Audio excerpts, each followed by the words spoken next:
नमस्कार सब राम भक्तों को राम राम। आज बालकांड में तुलसी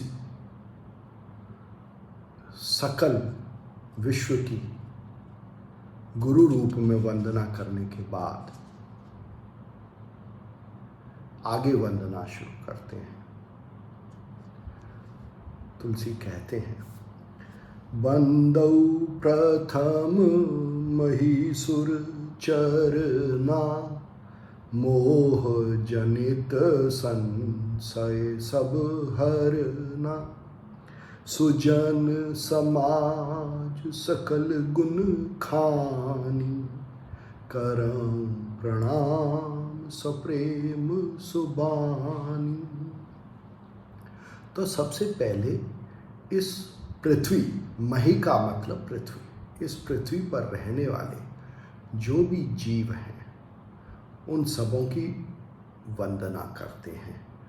और क्या कहते हैं कि जब मैं उन सबों की वंदना करता हूँ तो मेरा जो मोह है या मेरे मोह से, मैंपन से जनित जो संशय है कि मैं कौन हूँ, बाकी और कौन है, वो संशय खत्म हो जाता है जब मैं इस पृथ्वी पर रहने वाले सब जीवों की वंदना करता हूँ।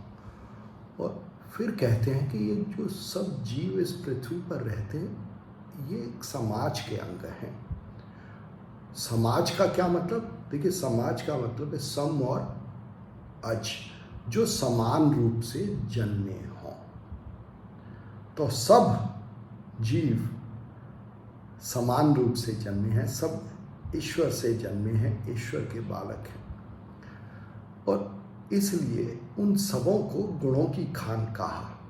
गुणों की खान क्यों है? क्योंकि उनसे पता चलता है कि मैं कौन हूँ, वे कौन हैं, और मेरे संशय का जो मैं से उत्पन्न होते हैं उनका नाश होता है। और फिर कहते हैं कि मैं इन सब जीवों को प्रणाम करता हूँ प्रेम के साथ और विनयपूर्ण वाणी में, सम्मान के साथ। आगे कहते हैं, साधु चरित शोभ चरित कपासु, निरस विशद गुणमय फल जासु, जो सही दुख पर छेद्र दुरावा, बंदनी जे जग जस पावा। साधु की वंदना करते हैं और साधु का बखान करते हैं कि साधु कौन।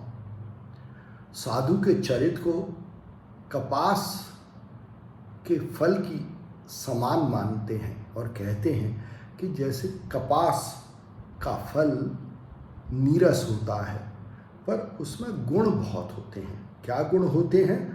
कि कपास के फल से जो वस्त्र बनता है वो दुख सहते हुए भी अपने सारे जो अवगुण हैं शरीर के, उनको छुपा देता है। जैसे वस्त्र शरीर के सब अवगुणों को छुपा लेता है, वैसे ही जो संत हैं वो खुद दुख सह के भी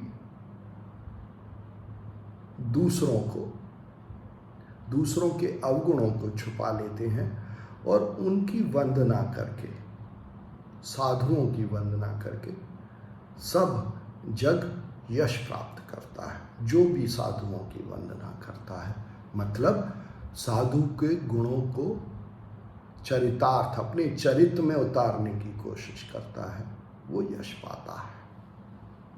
आगे कहते हैं, मुद मंगलमय संत समाजु, जो जग जंगम तीरथ राजू, राम भगते जहाँ सुरसरे धारा, सरसय ब्रह्म विचार प्रचार।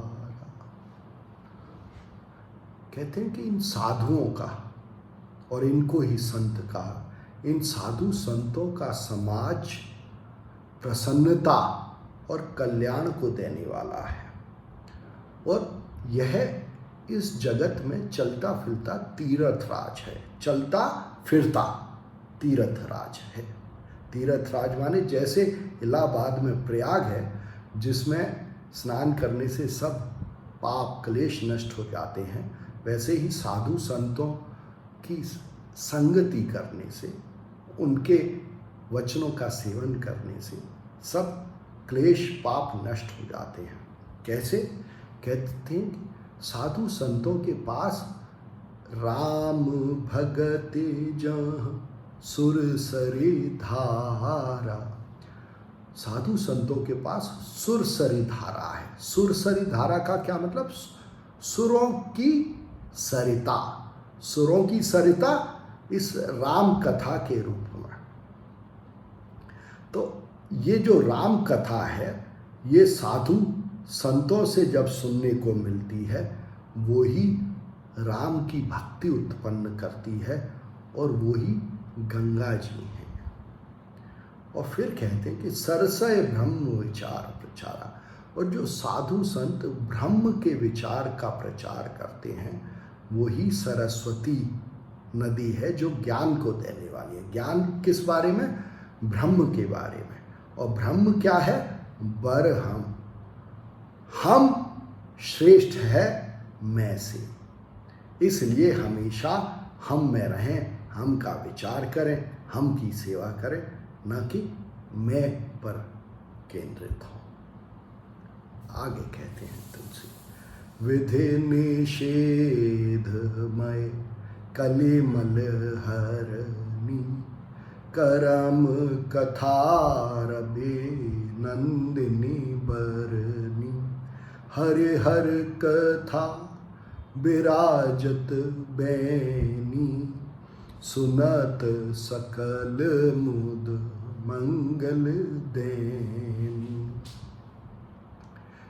कहते हैं कि यमुना जी के बारे में बता रहे हैं, और कैसे कहते हैं कि यह करो और यह न करो।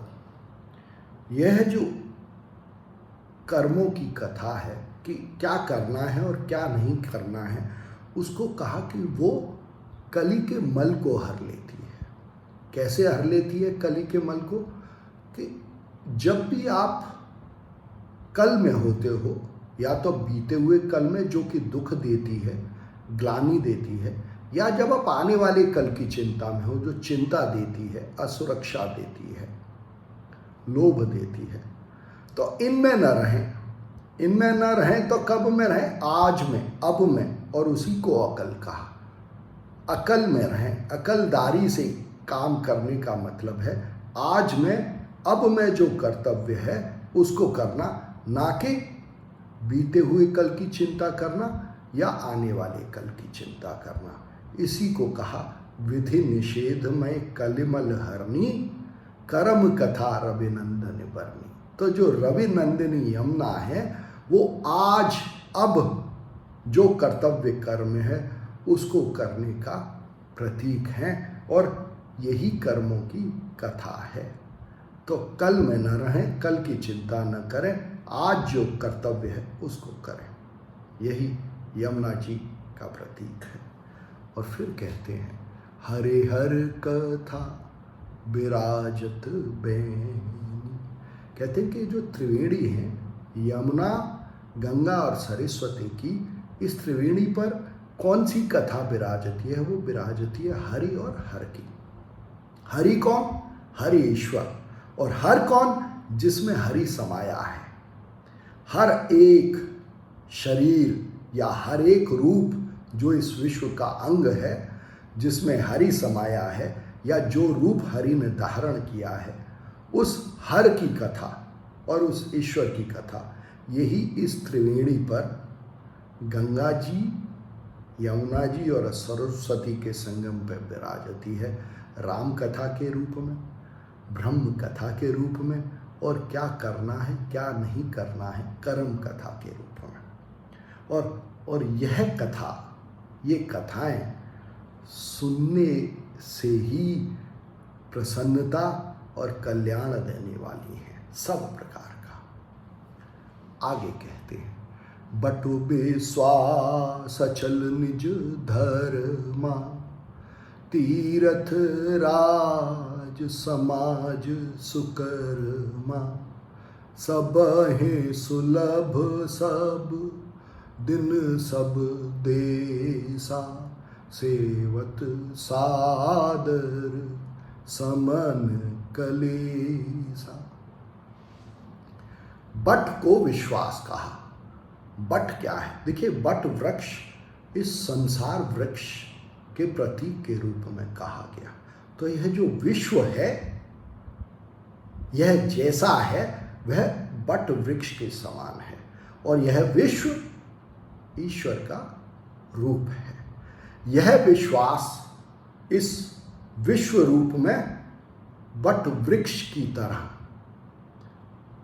ईश्वर के रूप की तरह, जब इसको कोई अपने धर्म की तरह अचल रूप से धारण करता है, तो यह जो विश्वास है ईश्वर के इस विश्व रूप में है, यही तीर्थराज बन जाता है। यह सब प्रकार के कल्याण को देने वाला है, सब प्रकार के पापों को खत्म करने वाला है, और यह सब प्रकार के सुंदर कर्मों को देने वाला है, अपने कर्तव्य कर्म को देने वाला है, सुकर्म।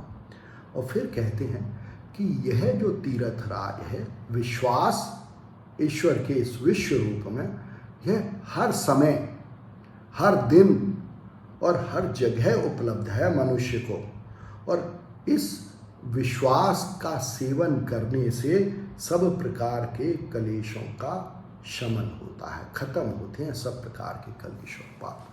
तो जब मनुष्य ईश्वर के इस विश्व रूप में विश्वास करता है अपने निज धर्म की तरह, तब उसके सब प्रकार के कलेश खत्म हो जाते हैं, और यह विश्वास उसको हर समय, हर दिन, हर जगह उपलब्ध है। और आगे कहते हैं, अकथ अलौकिक तीर्थ राउ, दे सद्य फल प्रगट प्रभाव। और ईश्वर के इस विश्व रूप में विश्वास को अलौकिक तीर्थ राज कहा। अलौकिक तीर्थ राज कहा क्यों? क्योंकि यह हमेशा उसी समय तत्काल प्रभाव देता है, तत्काल इसका प्रभाव प्रकट होता है, तत्काल ये फल देता है। यह विश्वास फल देता है। कैसे फल देता है? जैसा विश्वास होता है ईश्वर के इस विश्व रूप में, वैसा ही आपका रूप बन जाता है, वैसा ही आपको रूप दिखाई देता है। इसी के लिए कहते हैं, सुनी समूझहे जन मुदित मन, मज्जहे अते अनुराग, लहे चारे फल अक्षत तन, साधु समाज प्रिया। तुलसी कहते हैं कि जो इस को सुनता है, समझता है और प्रसन्नता के साथ ईश्वर के इस विश्व रूप में गोते लगाता है, ईश्वर के इस विश्व रूप में स्नान करता है प्रेम के साथ, उसको सब प्रकार के फल मिलते हैं बिना मरे अपने जीवन काल में। और क्या मिलता है उसको? इस तीर्थ राज, ये जो विश्वास है ईश्वर के इस विश्व रूप में, चारों फल तो मिलते ही हैं अपने जीवन में, वो इस साधु समाज का अंग बन जाता है, साधु हो जाता है। तो ईश्वर के इस विश्व रूप में विश्वास करने से सब प्रकार के फल मिलते हैं, सब प्रकार की साधुता मिलती है, सब प्रकार के कलेशों का शमन होता है। कोशिश करके देखें। धन्यवाद।